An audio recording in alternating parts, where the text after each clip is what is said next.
కాంగ్రెస్ ప్రభుత్వంపై మాజీ మంత్రి జీవన్ రెడ్డి తీవ్రస్థాయిలో విమర్శలు గుప్పిస్తూ సంచలనమైన వ్యాఖ్యలు చేశారు. ఎన్నికల హామీల అమలులో ప్రభుత్వం ఘోరంగా విఫలమైందంటూ మండిపడ్డారు. 4000 పెన్షన్ మహిళలకు 2500 హామీల మాటే మరిచిందంటూ దుయ్యబట్టారు.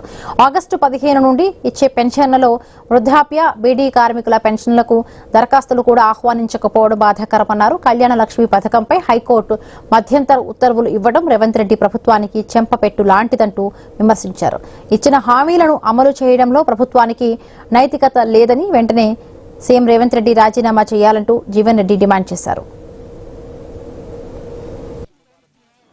ఒక కన్న తల్లి, ఒక తోబుట్టు, ఒక కన్న బిడ్డ, ఆడబిడ్డ అనంట మహిళలంటే ఒక కన్న తల్లి, ఒక తోబుట్టు, ఒక ఆడబిడ్డ, కన్న కూతురు.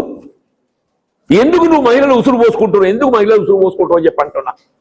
న్యాయస్థానంలో నువ్వు కేవలం కౌంటర్ ఫైల్ చేయలేక నీకు రాష్ట్ర అత్యున్నతమైన న్యాయస్థానం ఏదైతే ఉందో కళ్యాణ లక్ష్మి, షాదీ ముబారక్ లాంటి ఫ్లాగ్షిప్ ప్రోగ్రామ్ రాష్ట్రంలో అమలు చేయబడుతున్నటువంటి ఒక ఫ్లాగ్షిప్ ప్రోగ్రామ్ అని చెప్పండి.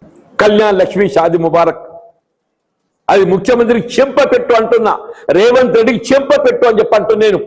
అంటే నీ ప్రభుత్వం ఏదైతుందో ఏ విధంగా పనిచేస్తుందో చెప్పడానికి ఇది అర్థం